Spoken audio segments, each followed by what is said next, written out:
మీ మోకాల నొప్పులకు ఎటువంటి సర్జరీ లేకుండా ఎపియాన్ పెయిన్ క్లినిక్ అందిస్తున్న అత్యాధునిక చికిత్స.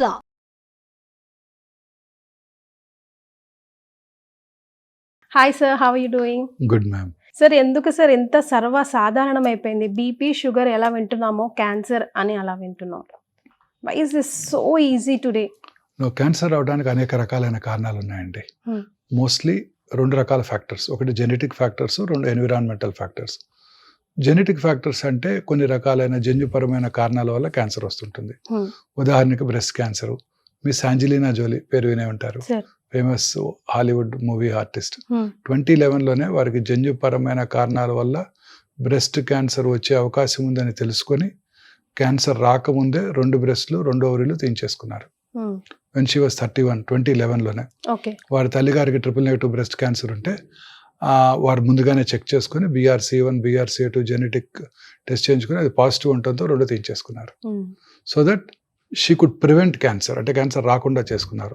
సో ఏ ఏజ్ లో తెలుసుకొని ఏ ఏజ్ లో ప్రికాషన్స్ తీసుకోవడం స్టార్ట్ చేయాలి సార్? ఒకవేళ జన్యులో ఉంటే గనుక, మన జీన్స్ లో ఉంటే యాజ్ ఎర్లీ యాజ్ పాసిబుల్. ఉదాహరణకి వాళ్ళకి 30-40 ఇయర్స్కే వచ్చేయచ్చు క్యాన్సర్.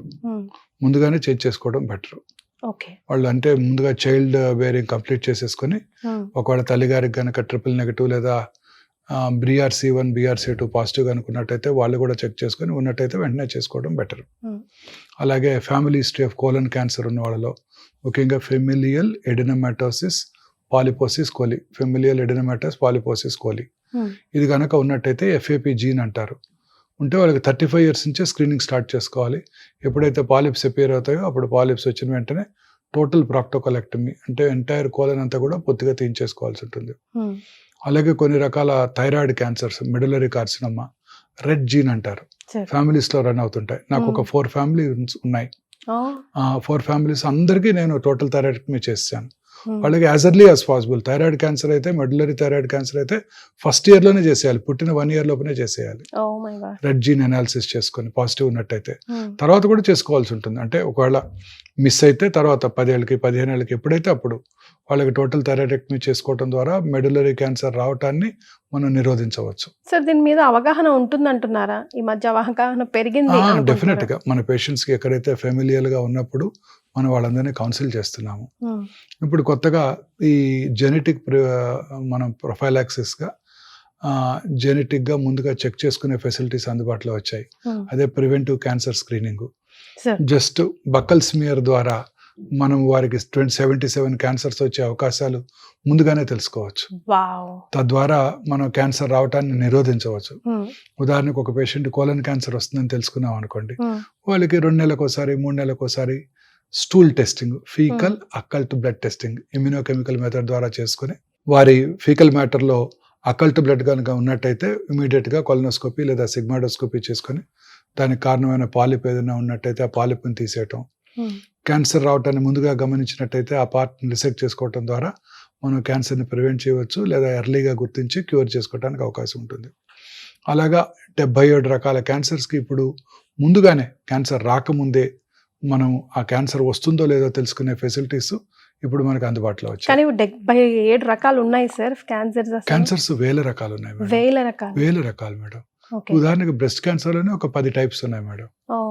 రకరకాల క్యాన్సర్స్ వస్తుంటాయి.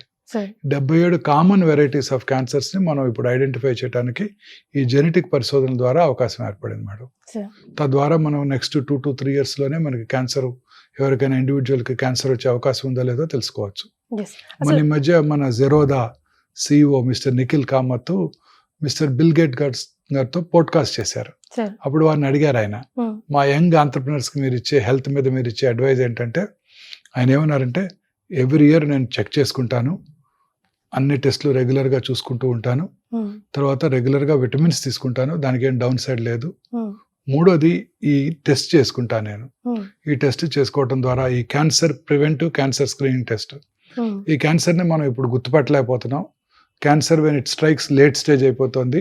మన ఐఫోన్ ఇన్వెంటర్, ఆ company owner, Apple company owner Steve Jobs గారికి suddenly he was diagnose with stage 4 pancreatic cancer and with in few months he died. So ఇలాంటి వాటిని ముందుగా మనం ప్రివెంట్ చేయగలం. క్యాన్సర్ వస్తుందో లేదో ముందుగా చెప్పేయచ్చు.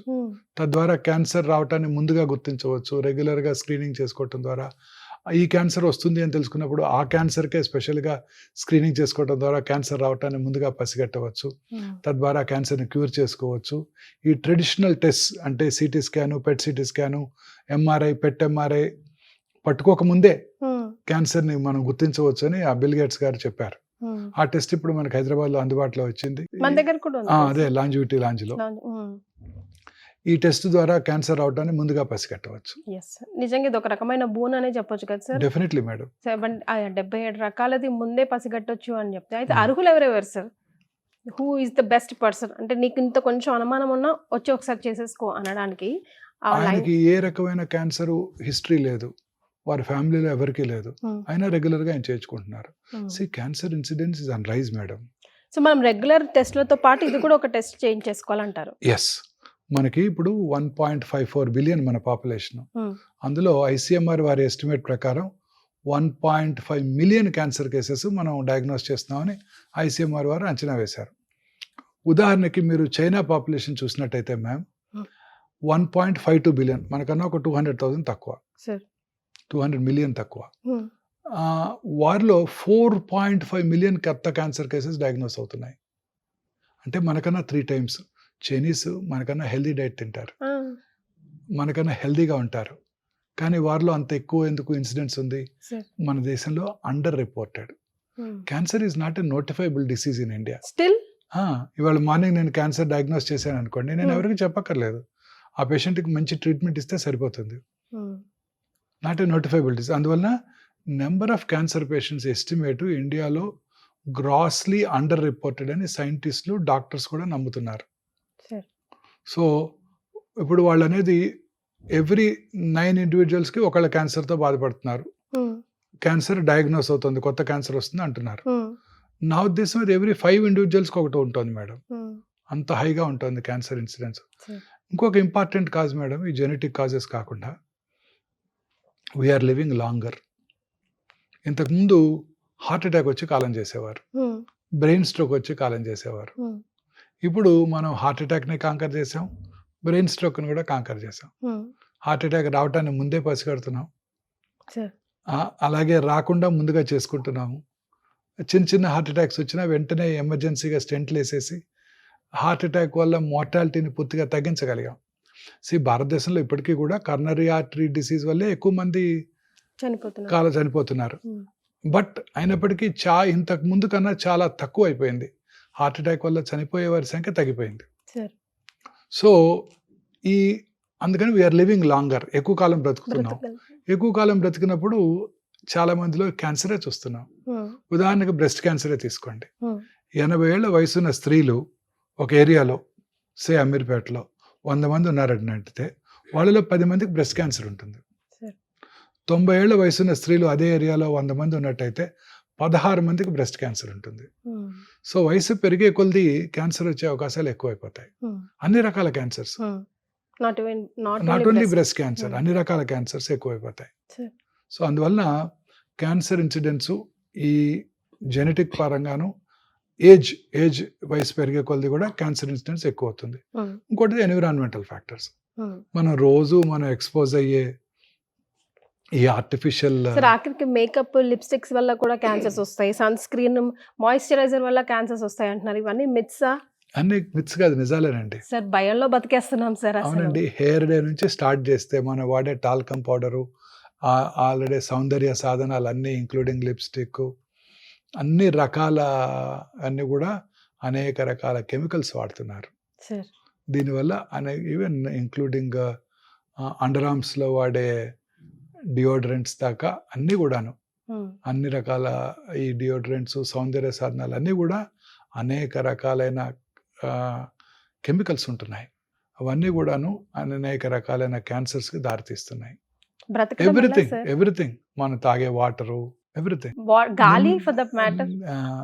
నిన్నే కదా బీహార్లో స్త్రీలలో వారి యొక్క బ్రెస్ట్ మిల్క్ లో కూడా యురేనియం ట్రేసెస్ ఉన్నాయని చెప్పారు. అమ్మ పాలు కూడా స్వచ్ఛమైన లేవా సార్? లాస్ట్ టైం పంజాబ్ లో కూడా వారు వాడే అమౌంట్ ఆఫ్ ఫర్టిలైజర్స్, అలాగే పెస్టిసైడ్స్, తల్లిపాలు కూడా కలుషితం అయిపోయినాయి పంజాబ్లో.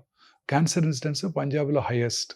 ఎక్కడైతే పర్ క్యాపిటా ఇన్కమ్ పెరిగిపోతుందో రిచ్ కంట్రీస్లో క్యాన్సర్ ఇన్సిడెన్స్ ఎక్కువ ఉంటుంది. ఇప్పుడు ఉదాహరణకి United states of America population 325 million. వారిలో 1.9 million new cancer cases diagnose అవుతున్నాయి. యూరోప్లో కూడా అన్ని దేశాల్లో కూడాను క్యాన్సర్ ఇన్సిడెన్స్ ఎక్కువగా ఉంటుంది. కారణం ఏంటంటే ఇప్పుడు డెవలప్మెంట్ పెరిగే కొలది వాళ్ళు ఎక్కువ కాలం బ్రతుకుతారు, లాంజివిటీ ఎక్కువ ఉంటుంది. స్వాతంత్రం వచ్చినప్పుడు మన లాంజివిటీ 35 సంవత్సరాలు, ఇప్పుడు 70 సంవత్సరాల పైన ఉందండి. సో వయసు పెరిగే కొలది ఈ జబ్బులే వస్తుంటాయి. Sir very well set sir, thank you so much. Thank you madam, నమస్తే.